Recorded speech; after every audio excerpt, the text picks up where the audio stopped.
أعوذ بالله من الشيطان الرجيم. بسم الله الرحمن الرحيم. قل هذه سبيلي أدعو إلى الله على بصيرة أنا ومن اتبعني وسبحان الله وما أنا من المشركين. الحمد لله رب العالمين والعاقبة للمتقين ولا عدوان إلا على الظالمين وأصلي وأسلم على أشرف الأنبياء والمرسلين نبينا محمد وعلى آله وأصحابه أجمعين. أما بعد فإن خير الحديث كتاب الله وخير الهدي هدي محمد صلى الله عليه وسلم وشر الأمور محدثاتها وكل محدثة بدعة وكل بدعة ضلالة. فقد قال الله سبحانه وتعالى في كلامه المجيد بعد أعوذ بالله السميع العليم من الشيطان الرجيم: كنتم خير أمة أخرجت للناس. وقال سبحانه وتعالى: وكذلك جعلناكم أمة وسطا لتكونوا شهداء على الناس.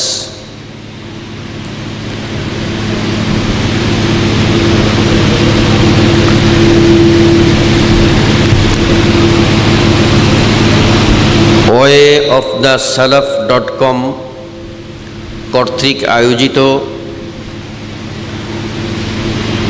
অদ্য 4/9/2013 এ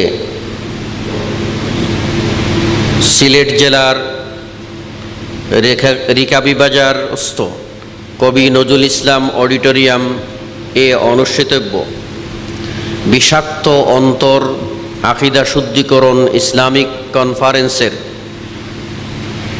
শ্রদ্ধেয় সভাপতি,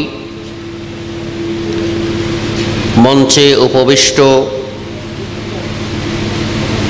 প্রধান আলোচক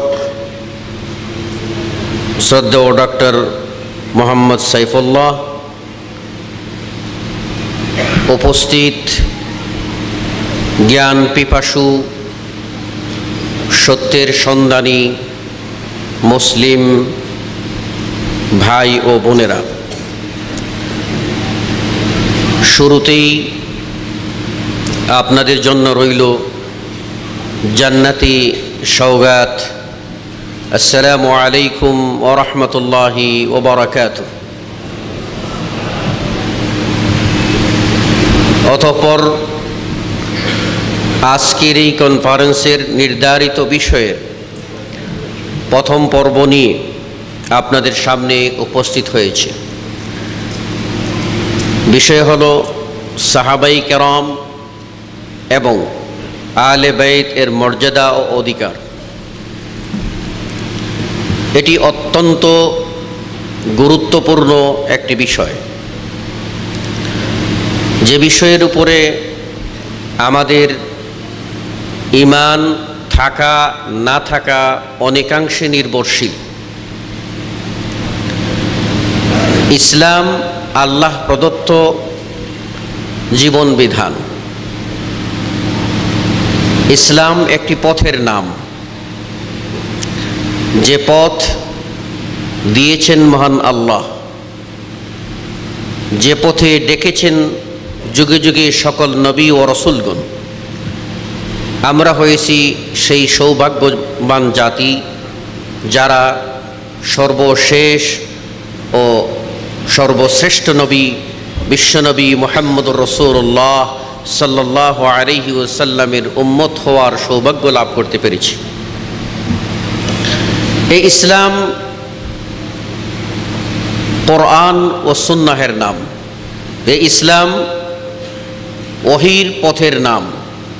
এই ইসলাম আল্লাহ প্রদত্ত নিয়ামতের নাম। এই ইসলাম ইহকালীন কল্যাণ ও পরকালীন মুক্তির গাইডলাইন্স। ইসলাম কোনো প্রকার অস্পষ্টতা কখনো মেনে নেয় না, বরং ইসলাম এসেছে জগৎ হতে অন্ধকার দূরীভূত করে, ন্যায় ও নিষ্ঠতার মশাল প্রজ্বলিত করে মানুষকে মনুষ্যত্বের অভীষ্ট লক্ষ্যে পৌঁছে দেওয়ার জন্যে। ইসলাম কখনো দলিল প্রমাণহীন কোনো প্রমাদে বিশ্বাস করে না, বরং ইসলাম দলিল ভিত্তিক, প্রমাণ ভিত্তিক একটি সুন্দর আল্লাহ প্রদত্ত জীবন বিধান। এই উম্মত আখেরি নবীর উম্মত, এই নবীর পরে আর কোনো নবী আসবেন না, আর এই উম্মতের পরেও আর কোনো উম্মত হবে না। এই উম্মতের যেখানে সমাপ্তি ঘটবে সেখানেই পৃথিবীর সমাপ্তি ঘটে যাবে। শেষে আসা উম্মত আল্লাহর ফজল ও করমে, তার দয়া ও অনুগ্রহে শ্রেষ্ঠ উম্মত হিসাবে, সর্বাধিক সংখ্যক হিসাবে কিয়ামতের মাঠে সমবেত হবে সৌভাগ্যবান উম্মতে মুহাম্মদী। সম্মানিত সুধীমণ্ডলী, ইসলাম যেমন দলিল ও প্রমাণের নাম, সেখানে দলিল ও প্রমাণ ভিত্তিক যে বক্তব্য সেটাই ন্যায় ও ইনসাফের বক্তব্য। এখানে কোনো কিছু সংযোজন, বিয়োজন বা রূপক অর্থগ্রহণের কোনো সুযোগ নেই। যে বা যারা যখনই নিজেদের করে ইসলামকে ব্যাখ্যা করতে গেছেন, তখনই নিজেরা হারিয়ে গেছেন, জাতিকে বিভ্রান্ত করেছেন। ইসলামকে অনুসরণ করতে হলে অনুসরণ কাদেরকে দিয়ে করতে হবে সে বিষয়টি আমাদের সকলের জানা উচিত। আল্লাহ সুবহানাহু ওয়া তাআলা আমাদেরকে বলেছেন, কুনতুম খায়রা উম্মাহ, তোমরা হলে উত্তম জাতি।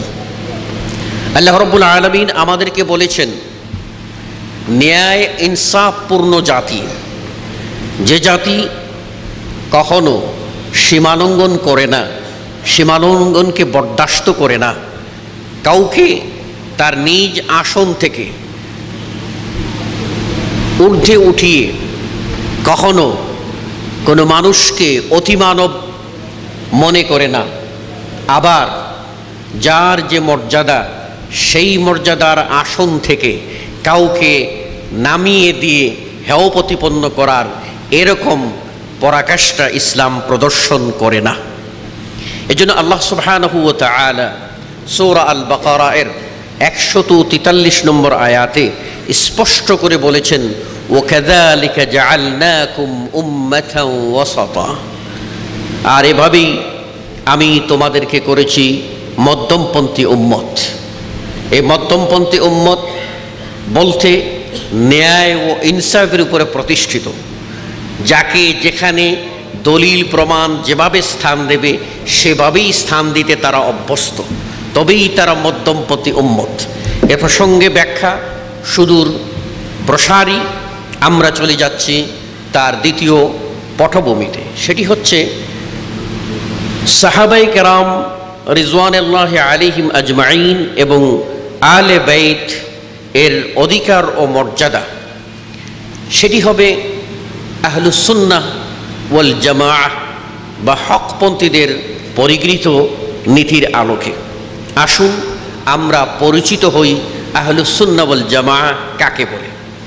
আপনারা জানেন যে শাশ্বত ইসলাম বিভিন্ন সময়ে মানুষের মস্তিষ্ক, চিন্তা, চেতনার বীজ অনুপ্রবিষ্ট করে ইসলামকে বিষায়িত করার, বিষাক্ত করার এবং ইসলামকে কলঙ্ক যুক্ত করার অনেক অপকৌশল যুগে যুগে চলে আসছে। তারই ধারাবাহিকতায় ইসলাম সম্পর্কে, কোরআন সম্পর্কে মানুষের মধ্যে এটা ভীতশ্রদ্ধ ভাব সৃষ্টি করে মানুষকে যেন কোরআন থেকে দূরে সরিয়ে রাখা যায়। রাসূলুল্লাহ সাল্লাল্লাহু আলাইহি ওয়াসাল্লামের প্রদর্শিত সঠিক পথ হতে মানুষকে বিচ্যুত করা যায়, সেই লক্ষ্যে বিভিন্ন ষড়যন্ত্রের জাল বিস্তার করা হলে মানুষ বিভ্রান্ত হয়ে যায়। এমতো পরিস্থিতিতে কোরআন ও সুন্নাহকে যারা আঁকড়ে ধরেন, যারা কোরআন ও সুন্নাহকে সর্বোচ্চ অগ্রাধিকার দেন, যারা ইসলামের নামে গালগল্প, কিচ্ছা কাহিনী এবং হিংসা ও বিদ্বেষ ভরপুর এরকম কোনো চিন্তা চেতনা যারা রাখেন না, বরং যারা সমস্ত মুসলিমদের জন্য কোরআন সুন্নাহের আলোকে যারাই মুসলিম বলে বিবেচিত হবেন তাদের জন্য বক্ষকে সম্প্রসারিত করে দেন, উদার করে দেন, সেই লোকগুলি বিশেষ বিশেষণে পরিচিত হতে থাকেন। তাদের অন্যতম নাম হলো আহলুস সুন্নাহ ওয়াল জামাআহ। আহল অনুসারী, সুন্নাহ আপনারা জানেন যে প্রিয় নবী মুহাম্মদুর রাসূলুল্লাহ সাল্লাল্লাহু আলাইহি সাল্লামের পথ, সুন্নাহ রাসূল সাল্লাল্লাহু আলাইহি ওয়াসাল্লামের কথা, কাজ এবং সমর্থন, সুন্নাহ সাহাবায়ে কেরাম রিজওয়ানুল্লাহি আলাইহিম আজমাইনের আমল, যা প্রিয় নবী সাল্লাল্লাহু আলাইহি ওয়াসাল্লাম এর প্রদর্শিত পদাঙ্ক অনুসরণ সাপেক্ষে সবই হলো সুন্নাত। যারা সুন্নাতকে অর্থাৎ পিওর ইসলামকে, কোরআন এবং সুন্নাহকে আঁকড়ে ধরেন এবং এই সত্যের উপরে সুপ্রতিষ্ঠিত থাকেন, তাদেরকেই বলা হয় আহলুস সুন্নাহ ওয়াল জামাআহ। এ ব্যাপারে আমরা বলতে পারি যে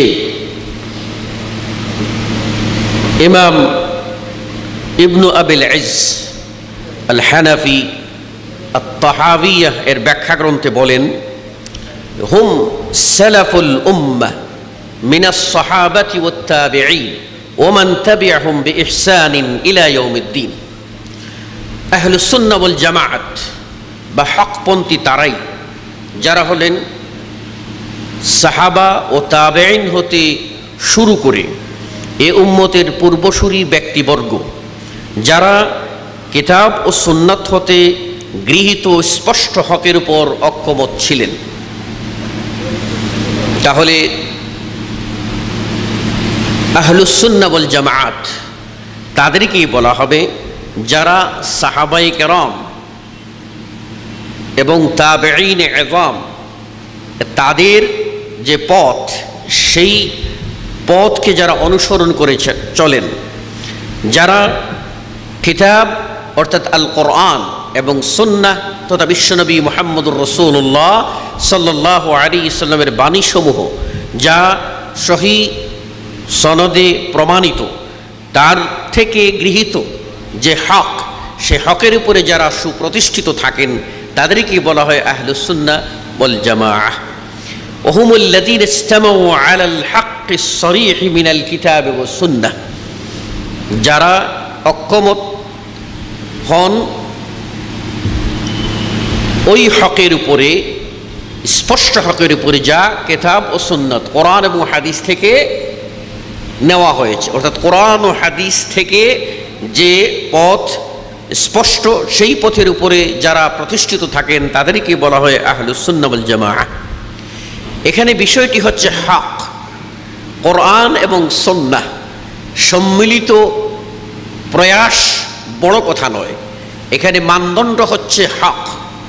এই জন্য ইমাম লালিকাই বলেছেন, ইন্নামাল জামাআতু মা ওয়াফাকা তাআতাল্লাহ ওয়া ইন কুনতা ওয়াহদাক। জামাআত বা হকপন্থীদের দল তাই হবে, এখানে দল বলতে তাই বুঝাবে যা আল্লাহর আনুগত্যে হবে।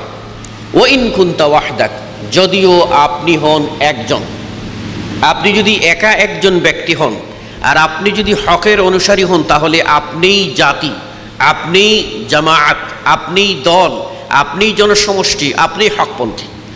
পক্ষান্তরে আবিধানিক অর্থে জনসমষ্টিকেই জামাত বলা হলেও হক যদি না থাকে তাহলে এটাকে আহলুস সুন্নাহ ওয়াল জামাআহ বলা হবে না।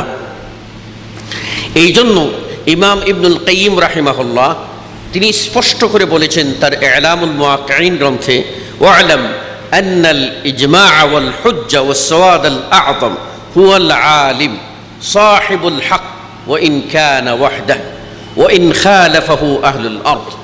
জেনে রেখো, ইজমা', অক্ষ, দলিল, বড় দল, এটা বলতে বোঝায় ওই ব্যক্তিকে যিনি আলেম, যিনি হককে অনুসরণ করেন, ওয়া ইন কানা ওয়াহদাহু, যদিও তিনি হন না একাও যদি হন আর হকের অনুসরণ করেন তাহলে তিনিই হলো জামাত, তিনিই হলেন উম্মাহ।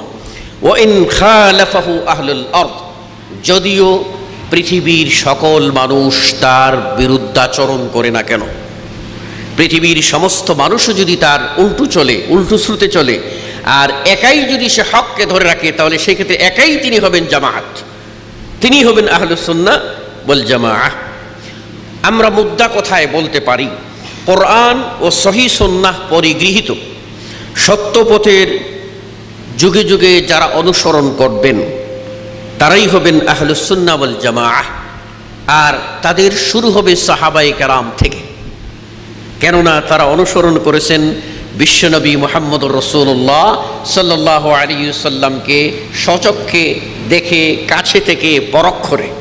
কাজেই তারাই হবেন এই উম্মতের প্রথম ব্যক্তি।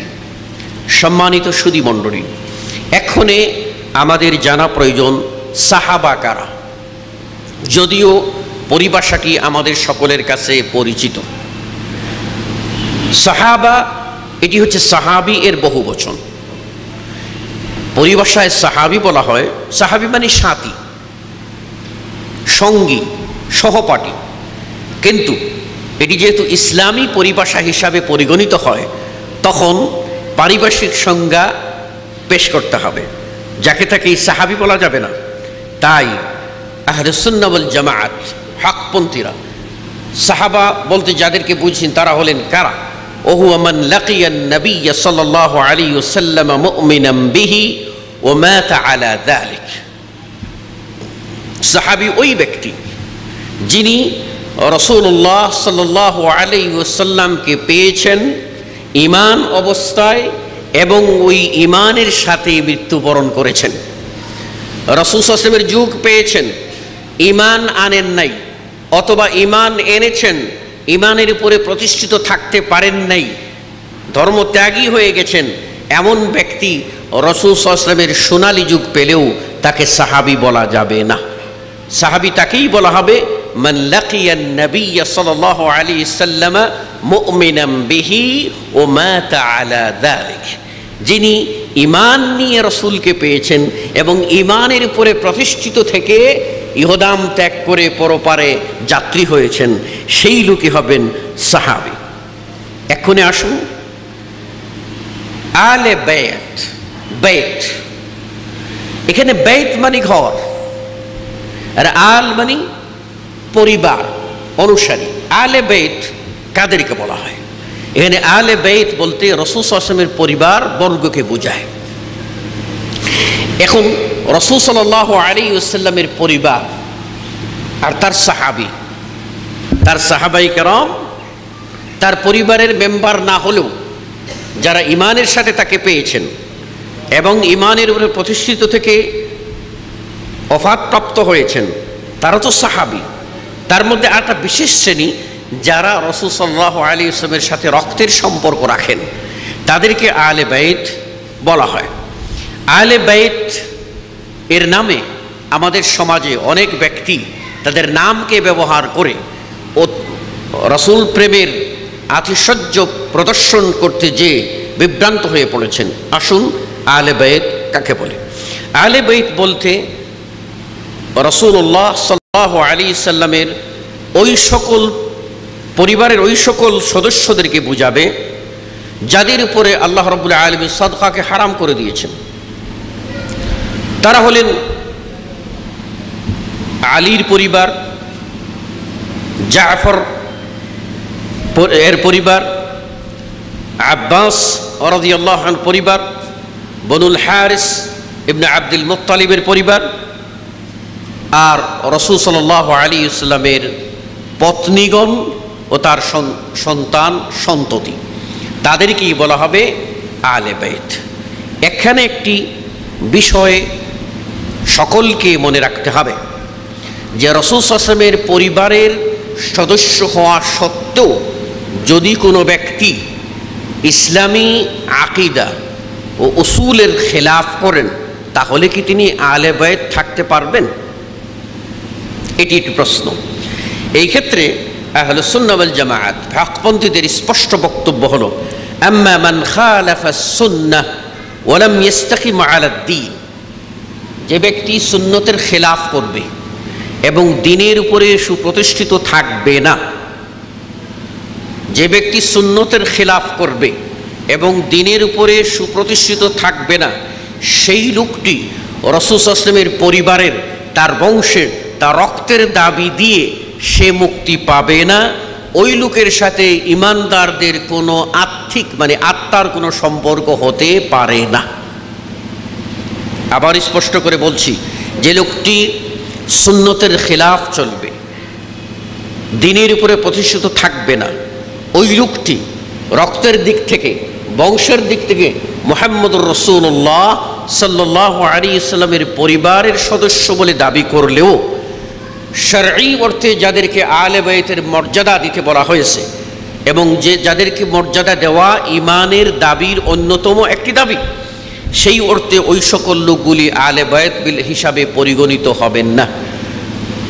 فإنه لا تجوز محبته ولو كان من أهل البيت, যদিও সে লোকটি ওই বংশেরই হয়, কিন্তু ওই ধরনের ঈমানের শর্তে সে যদি না আসে, তাহলে সেই লোককে মহব্বত করা, ভালোবাসা জায়েজ হবে না। কেননা আপনারা জানেন আল্লাহ রাব্বুল আলামিন স্পষ্ট করে বলে দিয়েছেন সূরা আল মুজাদালায়, লা তাজিদু কওমান ইউমিনুনা বিল্লাহি ওয়াল ইয়াউমিল আখির ইউআদুনা মান হাদ্দাল্লাহ ওয়া রাসূলাহু, আল্লাহকে বিশ্বাস যারা করে, আখিরাতে যাদের বিশ্বাস আছে, এমন কওমকে তুমি পাবে না যারা আল্লাহর দুশমন ও রসুলের দুশমন, তাদের সাথে দুস্তি করবে, মহব্বত করবে, যদিও ওই লোকগুলি তাদের বাপ, দাদা, ভাই, বেরাদর, নিকটাত্মীয় হোক না কেন। উলাইকা, তারা হলেন ওই সমস্ত লোক, ওই সমস্ত ঈমানদার যাদের অন্তরে আল্লাহ ঈমানকে গেঁথে দিয়েছেন। এই ঈমানদার মানুষ কখনো তাদের রক্তের দোহাই দিয়ে, বংশের দোহাই দিয়ে যারা আল্লাহ ও রসুলের দুশমন হবে, তাদের সাথে কখনো দুস্তি করতে পারে না। অতএব আহলে সুন্নাহ ওয়াল জামাআতের কাছে আলে বাইত বলতে রাসূল সাল্লাল্লাহু আলাইহি ওয়াসাল্লামের পরিবারের ওই সকল সদস্যকেই বুঝাবে যারা ঈমানের উপরে আছেন, ঈমানের শর্তে পরীক্ষিত, তারাই হবেন আলে বাইত, এবং তাদের সাথে মহব্বত রাখা হলো ঈমানের দাবি। এ ব্যাপারে আপনাদেরকে জানতে হবে যে সাহাবাই কেরাম তাদের মর্যাদা কি। সাহাবাই কেরাম তাদের মর্যাদা সম্পর্কে আমাদেরকে একথা স্পষ্ট জেনে রাখতে হবে যে আল্লাহ রাব্বুল আলামিন যুগে যুগে নবী ও রাসূল প্রেরণ করেছেন এবং তাদের কিছু হাওয়ারি, নিষ্ঠাবান সাথী জুগিয়ে দিয়েছেন, যারা তাদের জীবন, সম্পদ সব কিছু উজাড় করে দিয়ে তা নবীদের সঙ্গ দিয়ে আল্লাহ প্রেরিত দ্বীনকে জাগরুক করেছেন, প্রতিষ্ঠিত করেছেন। তাদের মর্যাদা কতখানি হতে পারে?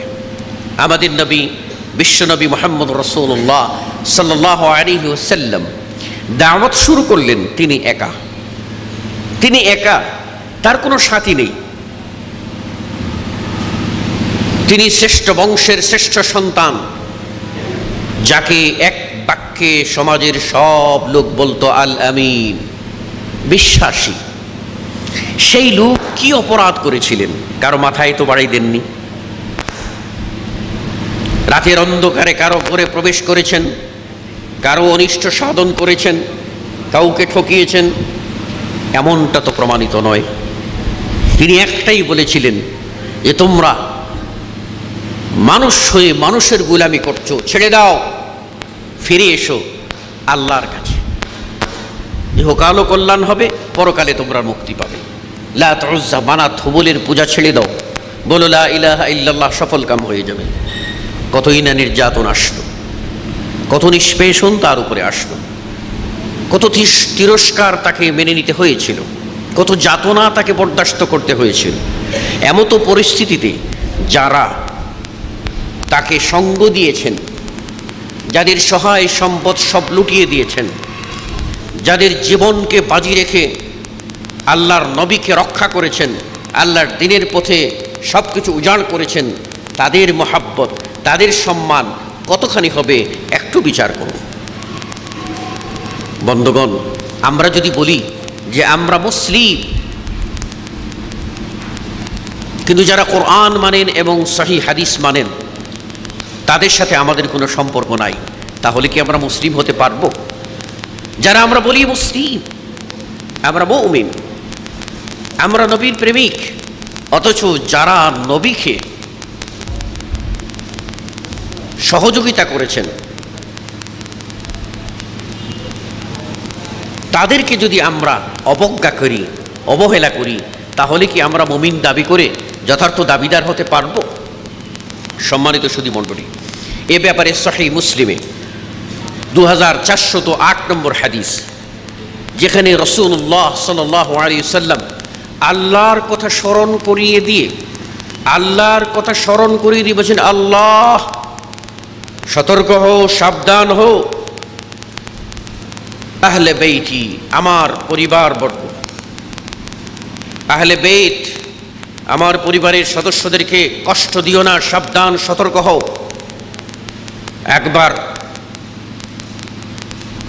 আব্বাস রাদিয়াল্লাহু আনহু এর সামনে বললেন, যখন রাসূল শুনতে পেলেন যে কিছু লোক নবী পরিবারের সদস্যদেরকে উৎসাহ করছে, কষ্ট দিচ্ছে, যথাযথ মূল্যায়ন করছে না, তখন রাসূল সাল্লাল্লাহু আলাইহি ওয়াসাল্লাম বলেছিলেন, ওয়াল্লাযী নাফসি বিয়াদিহি, ওই সত্তার কসম যার হাতে আমার জীবন, লা ইউমিনুনা, তারা ঈমানদার হতে পারবে না, হাত্তা ইউহিব্বুকুম লিকারাবাতি, যতক্ষণ না তারা তোমাদেরকে, হে আহলে বাইত, হে আব্বাসের পরিবার, হে আমার বংশের লোকেরা, আমার নিকটাত্মীয়, তাদেরকে যতক্ষণ না পর্যন্ত ওরা ভালো না বাসতে পারবে ততক্ষণ তারা ঈমানদার হতে পারবে না। আপনারা শুনেছেন যে হাদিসটি সূচনাই মাননীয় সভাপতি সাহেব বলেছেন যে ভালোবাসে আমাকে, রাসূল বলছেন আমাকে ভালোবাসার দাবিতে তারা আমার সাহাবীদেরকে ভালোবাসে। সাবধান, আমার সাহাবা তাদেরকে ভালোবাসবে, যারা ভালোবাসে তারা আমাকে ভালোবাসে বলেই তাদেরকে ভালোবাসে। আর যারা সাহাবীদেরকে প্রতি বিদ্বেষ পোষণ করে, তারা আমাকে দেখতে পারে না, আমার প্রতি তারা ঈর্ষাপরায়ণ বলেই তো তারা সাহাবীদের প্রতি বিদ্বেষ পোষণ করে।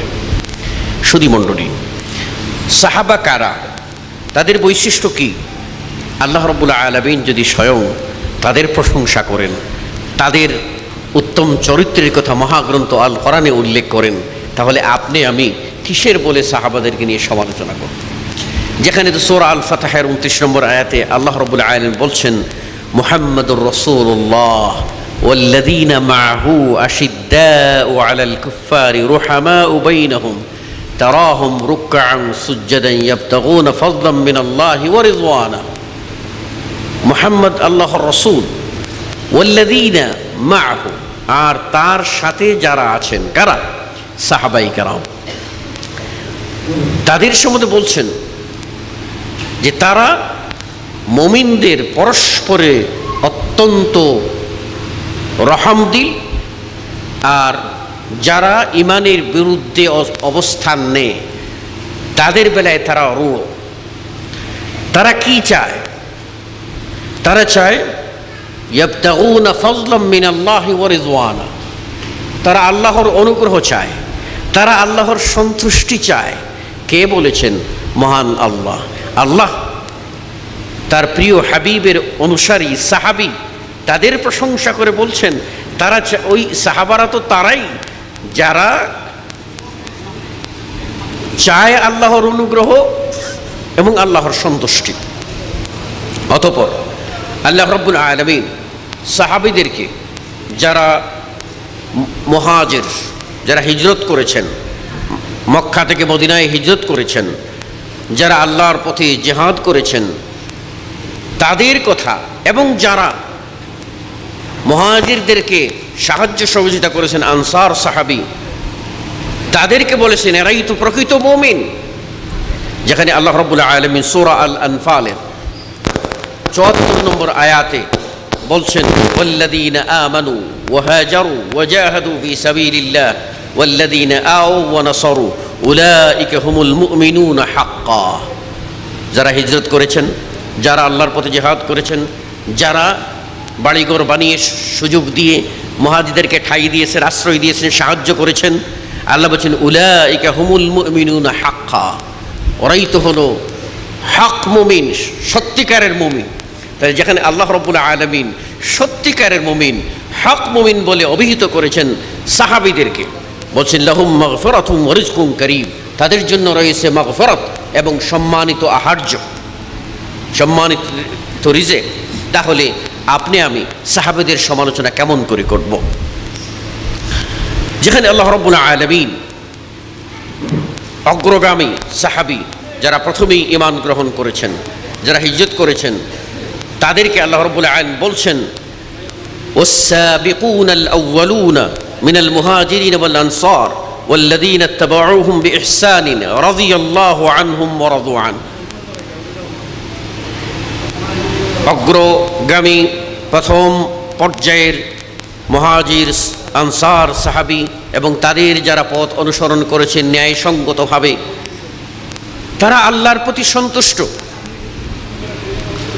আল্লাহ তাদের প্রতি সন্তুষ্ট আর তারাও আল্লাহর প্রতি সন্তুষ্ট। তাহলে যেখানে আল্লাহ রাব্বুল আলামিন সাহাবীদেরকে সন্তুষ্টির সনদ দিয়েছেন, সেখানে আপনি আমি কে যে সাহাবীদের সমালোচনা করব? যেখানে আল্লাহ রাব্বুল আলামিন সূরা আল হাশরের ৮ ও ৯ নম্বর আয়াতে বলেছেন লিল ফুকারাইল মুহাজিরিন আল্লাযীনা উখরিজু মিন দিয়ারিহিম ওয়া আমওয়ালিহিম ইয়াবতাগুনা ফাদলাম মিনাল্লাহি ওয়া রিদওয়ানা ওয়া ইয়ানসুরুনাল্লাহা ওয়া রাসূলাহু। যে সমস্ত মুহাজির তারা আল্লাহর অনুগ্রহ এবং সন্তুষ্টি চাওয়ার নিমিত্তে তারা আল্লাহর দ্বীনের সাহায্য করেছে, রাসূলের সাহায্য করেছে, তারা ঘর বাড়ি ছাড়া হয়েছে, উলাইকা হুমুস সাদিকুন, তারাই হলো সত্যবাদী। কে বলেছেন? আল্লাহ সুবহানাহু ওয়া তাআলা সাহাবীদেরকে, মুহাজির সাহাবীদেরকে সত্যবাদী বলেছেন। আর আনসারদের বেলায় বলেছেন ওয়াল্লাযীনা তাবাওয়াউদ দার ওয়াল ঈমান মিন ক্বাবলিহিম ইউহিব্বুনা মান হাজারা ইলাইহিম। যারা বাড়িঘর বানিয়ে সহযোগিতা করেছেন, আশ্রয় দিয়েছেন মুহাজিররা, মুহাজিরদেরকে মদিনার আনসাররা, তারা ইউহিব্বুনা মান হাজারা ইলাইহিম, তাদের প্রতি যারা হিজরত করে এসেছেন তাদেরকে ভালোবাসেন। ওয়ালা ইয়াজিদুনা ফি সুদুরিহিম হাজাতাম মিম্মা উতু, যারা কিছু দিয়েছেন এর বিনিময়ে তাদের অন্তরে কোনো নিজস্ব চাওয়া পাওয়া ছিল না, আল্লাহর ওয়াস্তেই তারা সেগুলি সম্পাদন করেছেন। ওয়ুসিরুনা আলা আনফুসিহিম ওয়ালাউ কানা বিহিম খাসাসা, যদিও তাদের প্রয়োজন, তারা নিঃস্ব, তাদেরই প্রয়োজন, তারপরেও তাদের কাছে যখন আরেক ভাই হাজির হয়ে গেছেন তখন নিজের প্রয়োজনের ঊর্ধ্বে ওই ভাইকে অগ্রাধিকার দিয়েছেন। এই প্রশংসাটি করেছেন মহান আল্লাহ সুবহানাহু ওয়া তাআলা। তারাই হলেন সত্যিকার মুমিন, সফলকাম মুমিন। আল্লাহ বলেন ফাউলাইকা হুমুল মুফলিহুন, অতএব তারাই হলো সফলকাম। সূরা আল হাশর ৮ ও ৯ নম্বর আয়াত। সূরা আল ফাতহের ১৮ নম্বর আয়াতে আল্লাহ রাব্বুল আলামিন বায়আতে রিদওয়ানে যে ১৪০০ সাহাবী অংশগ্রহণ করেছিলেন তাদের কথা উল্লেখ করে বলছেন লাকাদ রাদিয়াল্লাহু আনিল মুমিনিনা ইয ইউবাইউনাকা তাহতাশ শাজারা। আল্লাহ রাজি হয়ে গেছেন ওই সমস্ত মুমিনদের প্রতি যারা বায়াত গ্রহণ করেছিল বৃক্ষের নিচে। কারা? ওই সাহাবী যারা রাসূল সাল্লাল্লাহু আলাইহি ওয়াসাল্লামের কাছে বায়াত নিয়েছিল। কেন? আল্লাহকে সন্তুষ্ট করার জন্য। কেন? আল্লাহর দ্বীনকে রক্ষা করার জন্য। আল্লাহ নিজেই তাদের প্রতি সন্তুষ্টের সনদ দিয়ে বলছেন লাকাদ রাদিয়াল্লাহ, আল্লাহ তাদের প্রতি রাজি হয়ে গেছেন। যাদের প্রতি আল্লাহ সন্তুষ্ট হয়ে গেছেন, তাদের নিয়ে আমাদের এত মাথা ব্যথা কেন? তাদের সমালোচনা না করলেই আমাদের পেট ভরে না, আমাদের ভাত হজম হয় না কেন? এবারে আসুন, সাহাবীদের ভিতরে আল্লাহ রাব্বুল আলামিন শ্রেণীভেদ করেছেন। শ্রেণীভেদটা হচ্ছে মর্যাদার দিক থেকে। যারা আগে ইসলাম গ্রহণ করেছেন, যারা আগে হিজরত করেছেন, সেই দৃষ্টিকোণ থেকে, যারা আগে জানমাল কোরবানি করেছেন, সেই দৃষ্টিকোণ থেকে তাদের মর্যাদার তারতম্য হবে। তাই আমরা যদি বলি ইজমালিভাবে, তাহলে সর্বোত্তম সাহাবী কারা? তারা হলেন মুহাজির সাহাবীগণ, তারপরে আনসার সাহাবীগণ, তারপর বদরের যুদ্ধে অংশগ্রহণকারী সাহাবীগণ, তারপর উহুদ যুদ্ধে অংশগ্রহণকারী সাহাবীগণ, তারপর বাইআতে রিদওয়ান অর্থাৎ ৬ষ্ঠ হিজরিতে হুদায়বিয়ার সন্ধি চুক্তির সময় যে বায়াত হয়েছিল, সেই বায়াত, সন্ধি চুক্তির পাকখালে যে বায়াতটা হয়েছিল, সেই বায়াতে অংশগ্রহণকারী ১৪০০ সাহাবী, এরপর অন্যান্য সাহাবীরা, আমভাবে সকল সাহাবী। বিশেষ করে যদি পর্যায়ে দিতে চান তাহলে সেভাবে। আর যদি ব্যক্তি পর্যায়ে আপনি নিয়ে আসেন, তাহলে উম্মতের শ্রেষ্ঠ ব্যক্তি হলেন আবু বকর রাদিয়াল্লাহু আনহু। উম্মতের ১ নম্বর ব্যক্তি আবু বকর রাদিয়াল্লাহু আনহু, ২ নম্বর ব্যক্তি হলেন ওমর, ৩ নম্বর হলেন উসমান, ৪ নম্বর আলী, তৎপরবর্তী সাহাবীগণ। এরপর যদি আমরা এই ব্যাপারে দলিল লক্ষ্য করি তাহলে দেখতে পাবো বুখারী এর ৩৬৯৮ নম্বর হাদিস, যেখানে সাহাবী আব্দুল্লাহ ইবনে ওমর রাদিয়াল্লাহু আনহুমা বলছেন, কুন্না ফি জামানিন নবী সাল্লাল্লাহু আলাইহি ওয়াসাল্লাম লা না'দিলু বিআবি বকরিন আহাদা। আমরা রাসূলের যুগে, আব্দুল্লাহ ইবনে ওমর বলছেন রাদিয়াল্লাহু আনহু ওয়ারদা, যে আমরা রাসূলের যুগে আবু বকরের সমকক্ষ কাউকে মনে করতাম না। অর্থাৎ উম্মতের মধ্যে আবু বকর সর্বশ্রেষ্ঠ, সুম্মা ওমর, তারপরে ওমরকে আমরা দ্বিতীয় পজিশন দিতাম, দ্বিতীয় স্থান, সুম্মা উসমান, আর তৃতীয় স্থানে হলেন উসমান, সুম্মা নাতরুকু আসহাবান নবী সাল্লাল্লাহু আলাইহি ওয়াসাল্লাম লা নুফাদিলু বাইনহুম, অতঃপর আমরা ছেড়ে দিতাম সাহাবী বাকি সকলকে সমানভাবে দেখতাম। তাহলে সর্বোত্তম হলেন আবু বকর, তারপর ওমর, তারপর উসমান, পর্যায়ক্রমে। এরপর আবু বকর রাদিয়াল্লাহু আনহু কোন সে সাহাবী, যে সাহাবী সম্পর্কে রাসূল সাল্লাল্লাহু আলাইহি ওয়াসাল্লাম নিজেই বলছেন, ইন্নাল্লাহা বাআসানি ইলাইকুম ফাকুলতুম কাযিবতা, আল্লাহ আমাকে পাঠিয়েছেন তোমাদের কাছে, আর তোমরা আমাকে মিথ্যাবাদী বলে উড়িয়ে দিয়েছো। ওয়াকালা আবু বকর, পক্ষান্তরে আবু বকর সেই সাহাবী যাকে যখন আমার পক্ষ থেকে বলা হয়েছে তখন সে বলছে, সাদাকতা, হে নবী আপনি সত্য বলেছেন। ওয়াসানি বিনফসিহি ওয়া মালি, আর যিনি আমাকে সহযোগিতা করেছেন তার জান দিয়ে, তার মাল দিয়ে। ফাহাল আনতুম তারিকু লি সাহিবি, ফাহাল আনতুম তারিকু লি সাহিবি, তোমরা কি তাহলে আমার সেই সঙ্গী তাকে ছেড়ে দেবে? কিভাবে? রাসূল সাল্লাল্লাহু আলাইহি ওয়াসাল্লাম বর্ষনা করেছেন যারা আবু বকরকে হেয় প্রতিপন্ন করে তাদের প্রতি। সুতরাং আবু বকর রাদিয়াল্লাহু আনহু উম্মতের শ্রেষ্ঠ ব্যক্তি, তাতে কোনো সন্দেহ নেই। এরপরে ওসমান সম্পর্কে আমরা কি বলবো? যেখানে বাইআতে রিদওয়ানের সময় খবর আসলো ওসমানকে মুশরিকরা আটকে দিয়েছে, রাসূল সাল্লাল্লাহু আলাইহি ওয়াসাল্লাম নিজ হাতের উপরে হাত দিয়ে এভাবে আওয়াজ করে বললেন, আমার এই হাতখানাই হলো ওসমানের হাত। মানে নিজে ওসমানকে কত প্রিয়তম বলে দাবি করেছিলেন। যেখানে ওসমানের দাম্পত্য জীবন, যাকে বলা ওসমান রাদিয়াল্লাহু আনহু, পর্যায়ক্রমে রাসূল সাল্লাল্লাহু আলাইহি ওয়াসাল্লামের 2 কন্যাকে বিবাহের সুযোগ পেয়েছিলেন। এক কন্যার ঘর সংসার শেষ হওয়ার পর কন্যা বিদায় হয়ে গেলেন, আরেকবার তিনি আরেকজন কন্যাকে বিয়ে করলেন। এই কন্যাও যখন বিদায় হয়ে গেলেন, রাসূল সাল্লাল্লাহু আলাইহি ওয়াসাল্লাম বলেছিলেন, আমার যদি আরেকটা মেয়ে থাকতো তাহলে আমি ওসমানের কাছে সেই মেয়ের বিয়ে দিতাম। সে ওসমান। তারপর সহিহ মুসলিমের হাদিস 2401 নম্বর হাদিস, যেখানে রাসূল সাল্লাল্লাহু আলাইহি ওয়াসাল্লাম বলছেন, আলা আস্তাহি মিম্মান ইস্তাহিয়াত মিনহুল মালায়েকা, আমি কি সেই লোকটাকে, সেই ব্যক্তিকে আমি একটু সম্মানের দৃষ্টিতে দেখব না, লজ্জাশীলতার দৃষ্টিতে, সম্মানের দৃষ্টিতে, যাকে স্বয়ং ফেরেশতারা দেখে সম্মান করেন? তাহলে সেই লোককে ওসমান।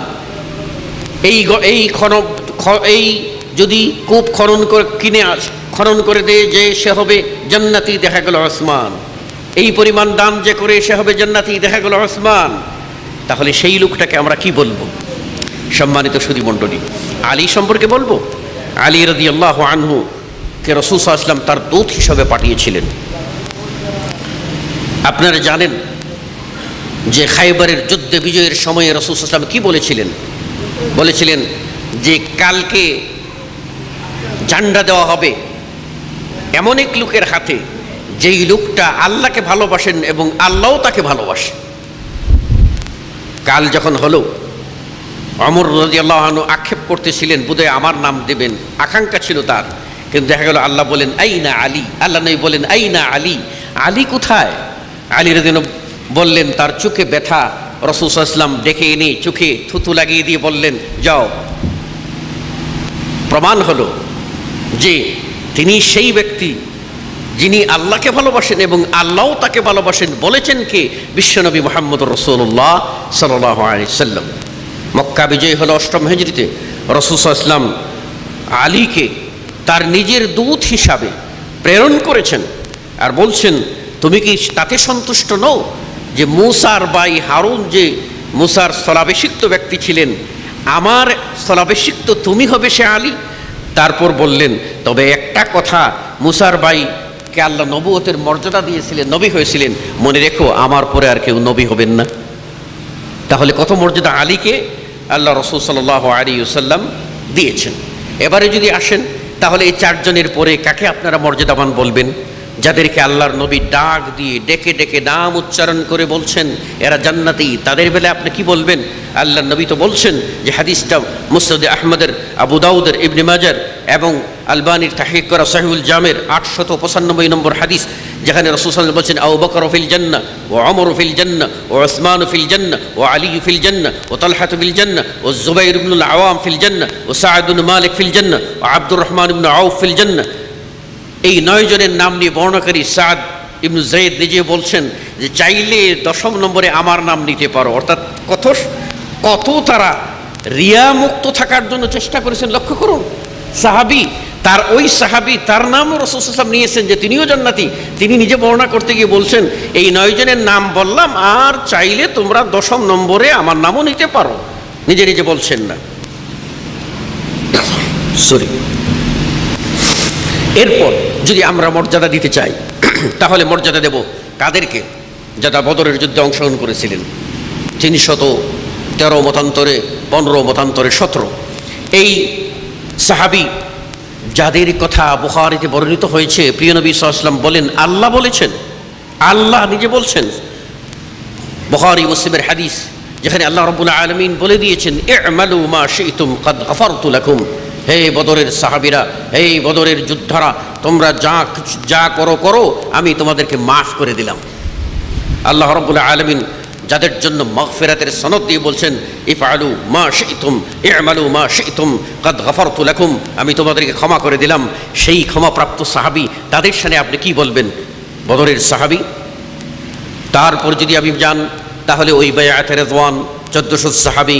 তারপর যদি আপনি আলে বাইত সম্পর্কে আলোচনা করতে যান, হাসান ও হুসাইন রাদিয়াল্লাহু আনহুমা সম্পর্কে যদি বলেন, যেখানে রাসূল সাল্লাল্লাহু আলাইহি ওয়াসাল্লাম বলছেন সহিহুল জামি'র 318 নম্বর হাদিস, যেটি আপনার তিরমিজি ও ইবনে মাজাহ এবং মুস্তাদরাক আল হাকিমে আছে, আল্লাহ নবী বলেন ওয়াইন্নাহুমা সাইয়্যিদা শাবাবি আহলিল জান্নাহ, এ দুজন হচ্ছেন জান্নাতের যুবকদের নেতা, যুবকদের প্রধান।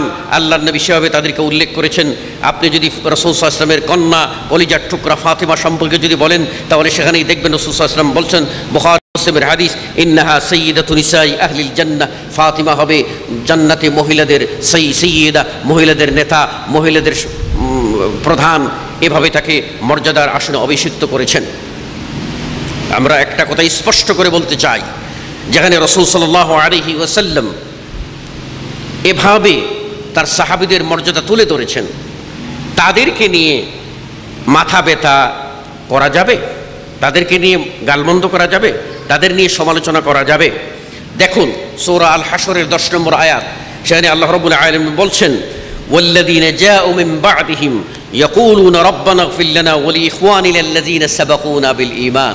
দোয়া আমরা সবাই জানি, আমরা দোয়া কি করি? যে হে আল্লাহ, আমাদের আগে যারা ঈমান নিয়ে চলে গেছেন, সে সাহাবী তাবেঈন, সেই মর্যাদাশীল, তাদের বেলায় তাদেরকে তুমি মাফ করে দাও। আর ওয়ালা তাজআল ফি কুলুবিনা গিল্লা, এবং আমাদের অন্তরে তাদের ব্যাপারে কোনো প্রকার হিংসা বিদ্বেষ রাখিও না।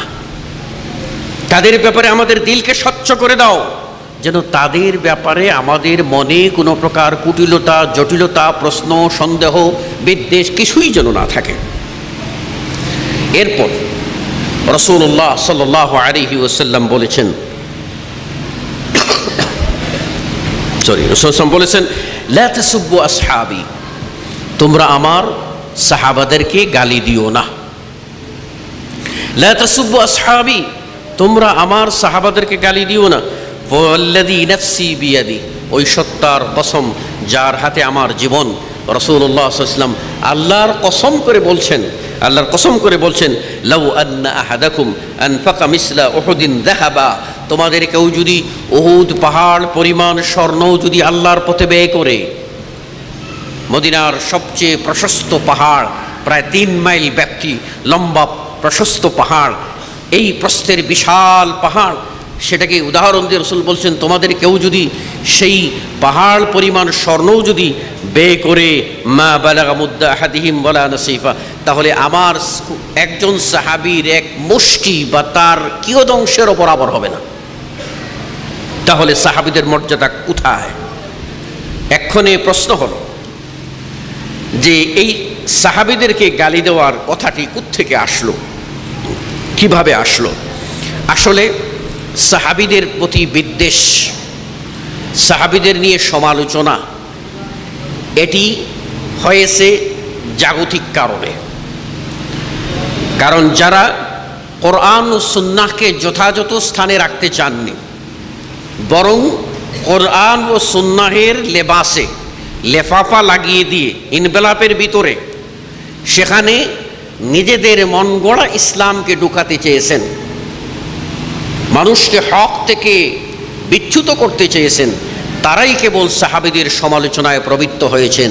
যাদের ধারণা মুহাম্মদী দ্বীন এ যুগে চলে না, এটা ছিল পুরানো যুগের সেকেলে, এ যুগে মডার্ন যুগ, সুতরাং মডার্ন ইসলাম হতে হবে, আধুনিক ইসলাম হতে হবে।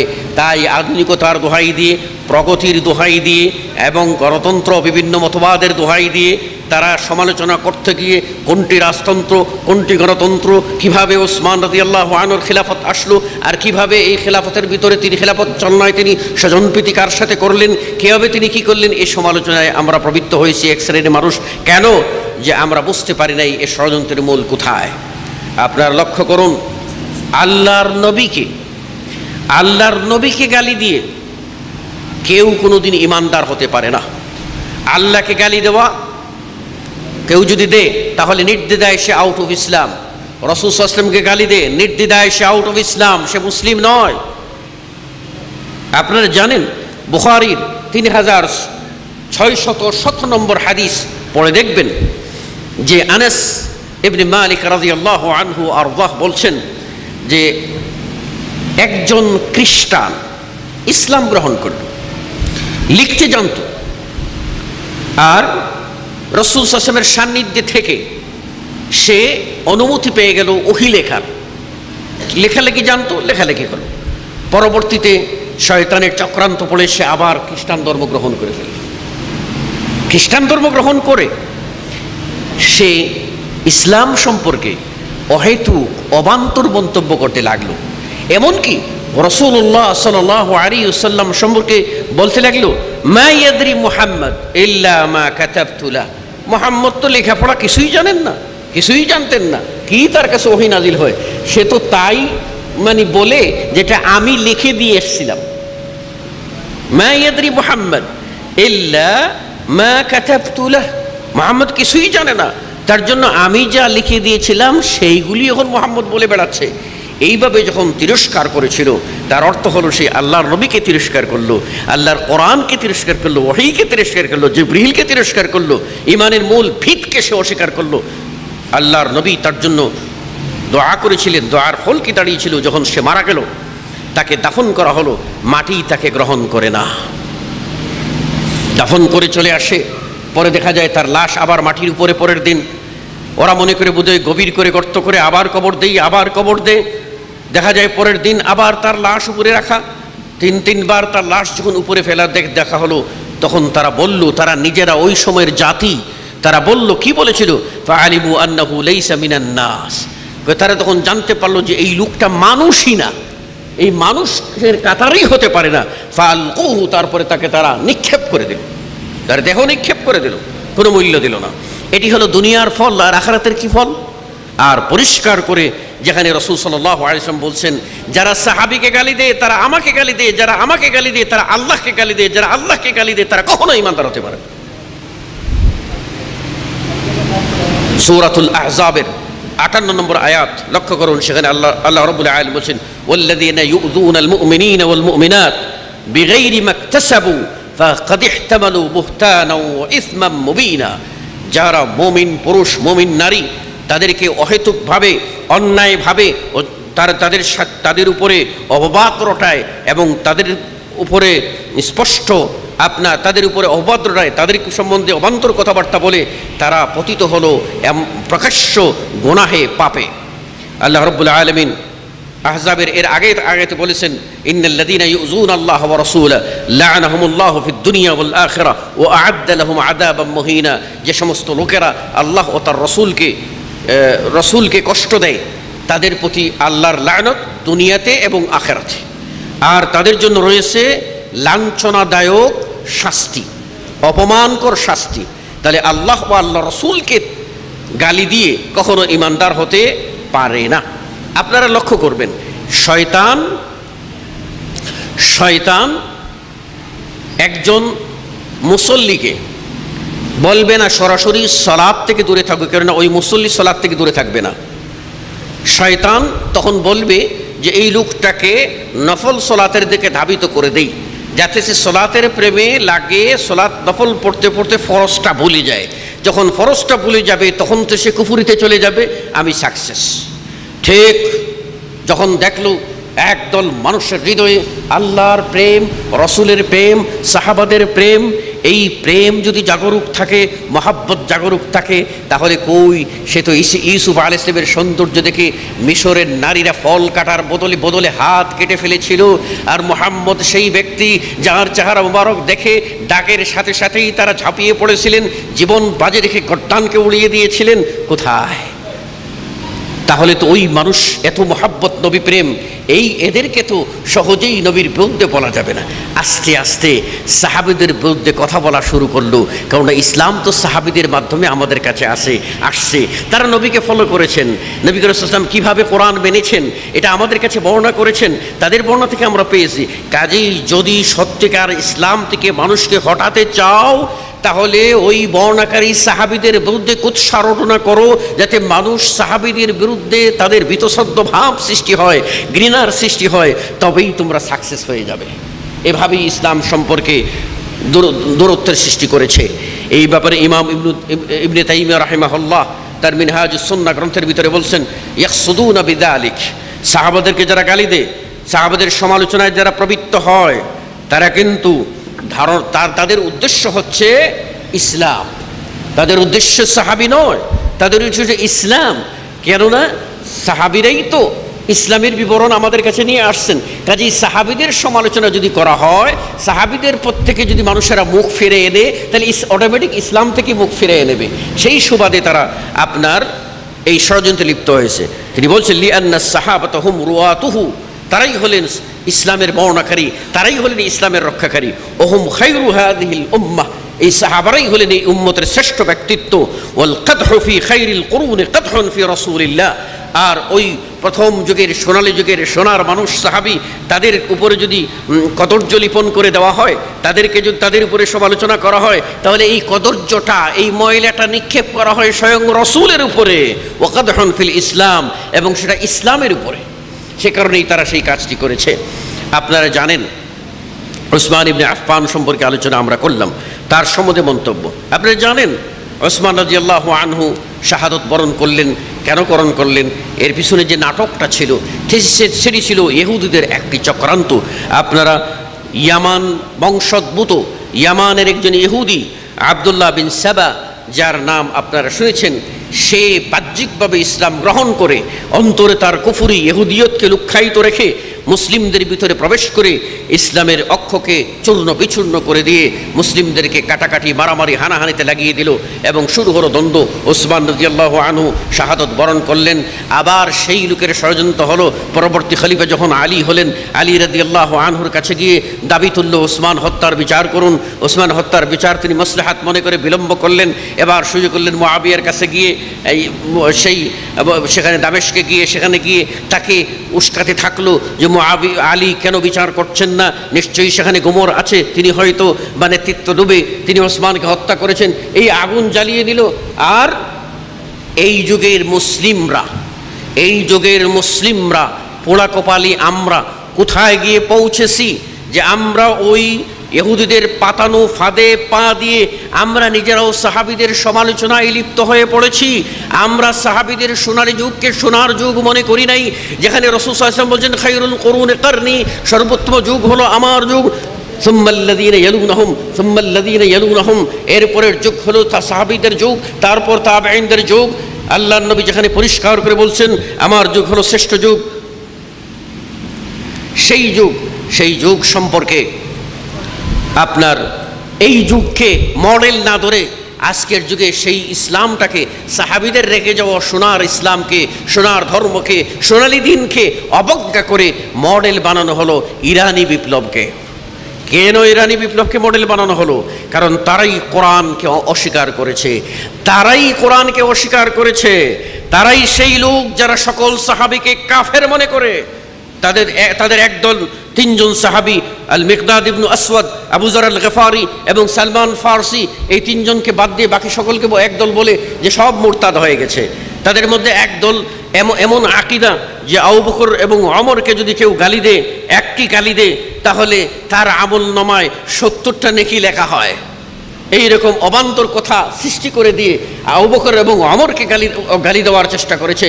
আপনারা জানেন শিয়াদের একদল সেই রাফেজি শিয়া যারা আবু বকর ওমর আবু বকর ওমর এবং ওসমান তাদেরকে কাফির মনে করে, আর আবার একদল অতি ভক্ত হয়ে আলী রাদিয়াল্লাহুর মর্যাদা বাড়াইয়ে দেয়। আবার আরেক দল এখান থেকে বেরিয়ে খারজি হয়ে আলীকেও কাফির বলতে শুরু করে। এইভাবে যে পরস্পরে কাটা ছোড়াছড়ির হিড়িক পড়ে যায়, এই লোকগুলি সেই লোকগুলি যারা ইসলামকে নষ্ট করে দিয়েছে, কোরআনকে বিগড়ে দিয়েছে। যেখানে আয়েশাকে এবং হাফসাকে তারা কাফের বলে, জাহান্নামী বলে আখ্যায়িত করে তারা নিজেরা ফতোয়া দেয়। তারা সেই লোক যারা ইসলামের অতন্দ্র প্রহরী, যার শাসনামলে দিক বিদিক ছড়িয়েছিল ইসলাম, অর্যজাহানের শাসক, যার শানে রাসূল সাল্লাল্লাহু আলাইহি ওয়াসাল্লাম বলেছেন কি হে ওমর, তুমি কোন ব্যক্তি যে পথে তুমি যাও সেই পথে শয়তান পালাতে ভয় পায়। যার সম্বন্ধে রাসূল বলেছিলেন আমার পরে যদি কোনো নবী আসতেন তাহলে ওমরকেই আল্লাহ নবী করে পাঠাতেন, আমার পরে আর কোনো নবী আসবেন না, আমি সর্বশেষ নবী। সেই ওমর রাদিয়াল্লাহু আনহুকে যে হত্যা করেছিল, যেই অগ্নিপূজক আবু লুলুয়া, যে ওমর রাদিয়াল্লাহু আনহু ফজরের সালাতে ইমামতি করছেন মসজিদে নববীতে রসুলের মেহরাবে, সেখানে তিনি ইমামতি করছেন। প্রথম রাকাতে সূরা ইউসুফ তেলাওয়াত করে যখন ইউসুফ আলাইহিস সালামের বিরহ বেদনায় ইয়াকুবের চোখের জ্যোতি চলে গেল, সেই আয়াত পর্যন্ত গেলেন, কাঁদতে লাগলেন, আবেগ আসলো, সালাতের মধ্যে নিমগ্ন হলেন কান্নায়। আর পিছনে সমস্ত মুসল্লি কারা, সাহাবী এবং তাবেঈন, সোনালী যুগের সোনার মানুষেরা পিছনে সালাত আদায় করছে। ওমর খলিফা হিসাবে, আমিরুল মুমিনিন হিসাবে মসজিদে নববীতে নবীর সেই মেহরাবে সেখানে দাঁড়িয়ে তিনি সালাত আদায় করছেন ইমাম হিসাবে। পিছনে সোনার যুগের সোনার মানুষেরা সালাত আদায় করছে, কান্নায় জড়িত হয়ে গেলেন, এই কাঁদতে লাগলেন। এই অবস্থায় ওমর রাদিয়াল্লাহু আনহু আল্লাহু আকবার বলে রুকুতে চলে গেলেন। পিছনের কাতারে আপনার তরবারির মধ্যে বিষ মাখিয়ে দিয়ে আবু লুলুয়া আল মাজুসি অগ্নিপূজক অপেক্ষা করেছিল। যখন সবাই কান্না জড়িত কণ্ঠে সে রুকুতে নিমগ্ন হলো, সুবহান রাব্বিয়াল আযীম বলে মহান রবের বরত্ব বর্ণনা করতে লাগলো, তখনই মনে করলো পিনপথ নিরবতার এই ফাঁক দিয়ে উৎপেতে বসে থাকা আবু লুলুয়া দৌড়ে চলে আসলো এবং খঞ্জরখানা নিয়ে লাফিয়ে লাফিয়ে কাতারের সামনে এসে মেহরাবের মধ্যে রুকু অবস্থায় ওমর রাদিয়াল্লাহু আনহুকে তার তরবারি দিয়ে ছয়টি আঘাত করলো। জমিনে ধরাশায়ী হয়ে পড়ে গেলেন, রক্তে মেহরাব বয়ে গেল। সামি আল্লাহু লিমান হামিদা বলার মতো কেউ ছিল না। কে বলবে সামি আল্লাহু লিমান হামিদা? পিছন থেকে আব্দুর রহমান বিন আওফ রাদিয়াল্লাহু আনহু সামি আল্লাহু লিমান হামিদা বললেন, কিছু একটা হয়ে গেছে বোধে। সালাত কমপ্লিট হলো, আর ওমর রাদিয়াল্লাহু আনহু সেখানে পড়ে থাকলেন রক্তাক্ত অবস্থায়। তিনি তখন যে প্রশ্ন করেন সেটি আমার বিষয় নয়, যে লোকটি তাকে ছয়টি আঘাত করে সে রাসূল সাল্লাল্লাহু আলাইহি ওয়াসাল্লামের ঘনিষ্ঠ সহচর যে ওমর রাদিয়াল্লাহু আনহুকে রাসূল শহীদ বলে আগেই বলে গেছেন। উহুদের পাহাড়ে রাসূল সাল্লাল্লাহু আলাইহি ওয়াসাল্লাম দাঁড়িয়েছেন, পাহাড় থরথর করে কেঁপে উঠেছে। আল্লাহর নবী পা দিয়ে আঘাত করে বলছেন, উহুদ পাহাড় তুমি থামো, তুমি জানো তোমার উপরে কে দাঁড়িয়ে আছে? তোমার উপরে দাঁড়িয়ে আছে একজন রাসূল, একজন সিদ্দিক আর দুইজন শহীদ, সাথে ছিলেন আবু বকর, সাথে ছিলেন ওমর, সাথে ছিলেন ওসমান। সেই সোনার মানুষ ওমর রাদিয়াল্লাহু আনহুকে যে হত্যা করেছে সেই খুনিকে তারা সাধুবাদ দিয়ে থাকেন এবং সম্মান করেন, যারা আমরের খুনি। এই সমস্ত লোকগুলি আজ ইসলামকে বিগড়ে এসে এবং ওদের ইসলামটাকে, ওদের বিপ্লবটাকে মডেল হিসাবে জাতির সামনে পেশ করার জন্য সুকৌশলে সাহাবাদের সমালোচনা করা হচ্ছে। বড়ই গর্হিত কাজ। আপনারা শুনে আরও আশ্চর্য হবেন যে সাহাবীদের আলোচনা করতে করতে গিয়ে সেই কারবালার স্মৃতি মনে পড়ে যায়। আর কারবালার কথা স্মরণ করে শিয়াদের মন্ত্রে মুগ্ধ হয়ে আমাদের সমাজেও বলা হয়, ইসলাম জিন্দা হতা হয় কারবালা কে বাদ, ইসলাম জিন্দা হতা হয়, ইসলাম জীবিত হয় কারবালার পরে। কারবালার দৃশ্য কেন দেখানো হবে? সেখানে কি বদর দেখানো যায় না? সেখানে কি উহুদ দেখানো যায় না? সেখানে কি আপনার খন্দক দেখানো যায় না? সেখানে কি তাবুক দেখানো যায় না? সেখানে কি মুতা দেখানো যায় না? কেন? শিয়াদের প্রতি ধাবিত করা এই সুকৌশল। সেজন্যই এজন্য আমাদের সমাজে কুসংস্কার অনেক দেখবেন। আমি শেষ করে দেবো মাত্র 5 মিনিটের মধ্যে। সেটি হচ্ছে এই, আপনারা দেখছেন যে আমাদের সমাজে মানুষ শক্তি যুগাইতে গিয়ে বলে ইয়া আলী, ইয়া আলী। আল্লাহ বলে না, আল্লাহর নাম নেয় না, আলীর দোহাই দেয়।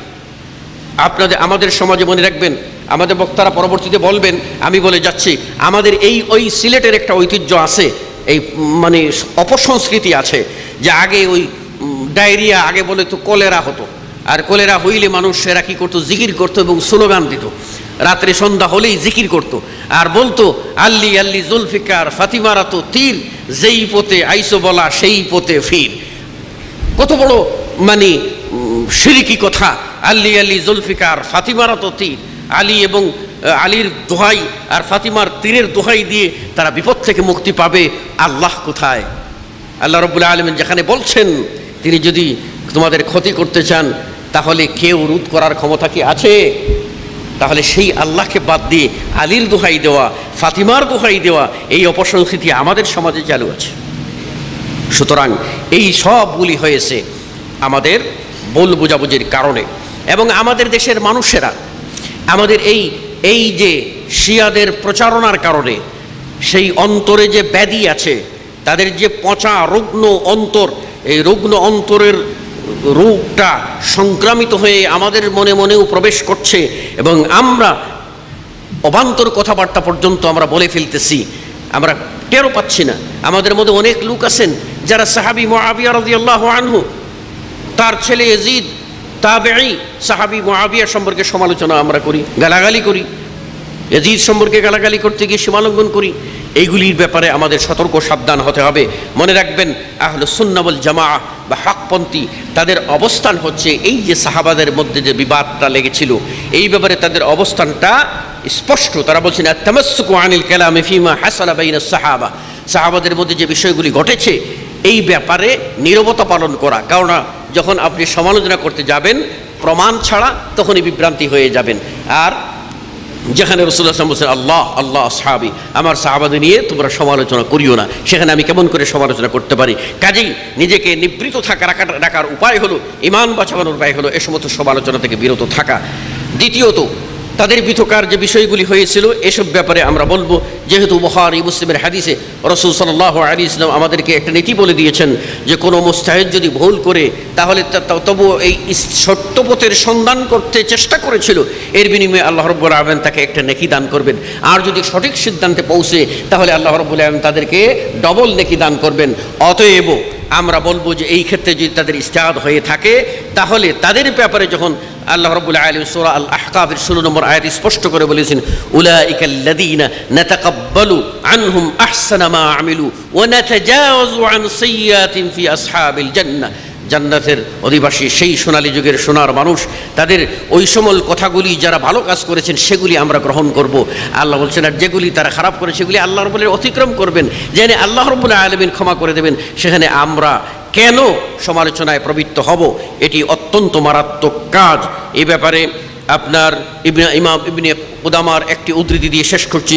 তিনি বলছেন ওয়াকাদ আজমাআল উলামাউ আলা আন্না মান ইত্তাহামা আয়েশা রাদিয়াল্লাহু আনহা বিমা বাররাহা আল্লাহু মিনহু কাফারা বিলা খিলাফিন। ইমাম ইবনে কুদামা বলছেন বিশ্বের হকপন্থী ওলামারা এই মর্মে একমত হয়েছেন, অক্ষমত, যে কেউ যদি যে ব্যাপারে আয়েশা রাদিয়াল্লাহু আনহার ব্যাপারে যদি অপবাদ দেয়, যে ব্যাপারে আল্লাহ রাব্বুল আলামিন আয়েশার পবিত্রতার ঘোষণা আসমান থেকে নাজিল করেছেন, তাহলে বেলা খেলাফ, বিনা দ্বন্দ্বে, কোনো ইখতিলাফ নাই, একেবারে সকলের একমত যে এই লোকটি কাফের হয়ে যাবে। তাহলে সাহাবীদের সম্বন্ধে সমালোচনা করা কতই গর্হিত কাজ। আর হেতুবাদ কি? এর হেতুবাদ হলো মূল স্পিড থেকে, মূল ইসলাম থেকে মানুষকে সরিয়ে মানুষকে আপনার মক্কা ও মদিনামুখী ইসলামের মূল উৎসের দিকে না গিয়ে আপনার সাহাবী বিদ্বেষী, কোরআন বিগলিয়ে দেওয়া সেই ইরানিপন্থী করা। আল্লাহ রাব্বুল আলামিন আমাদের সকলকে সত্য বুঝার তৌফিক দান করুন। আল্লাহ রাব্বুল আলামিন আমাদের সকলকে সাহাবীদের মহাব্বত অন্তরে জাগিয়ে দিন, এবং কোনো সাহাবী মুমিন ভাইদের বিরুদ্ধে যেন আমাদের মন যেন তাদের প্রতি বিদ্বেষে ভরা না হয়, পবিত্র করতে পারি। আল্লাহ সে তৌফিক আমাদের দান করুন। আমিন। আকুলু কওলি হাযা আস্তাগফিরুল্লাহ লি ওয়া লাকুম ওয়া লিসাইরিল মুসলিমিন। ওয়াসসালামু আলাইকুম ওয়া রাহমাতুল্লাহি ওয়া বারাকাতুহু।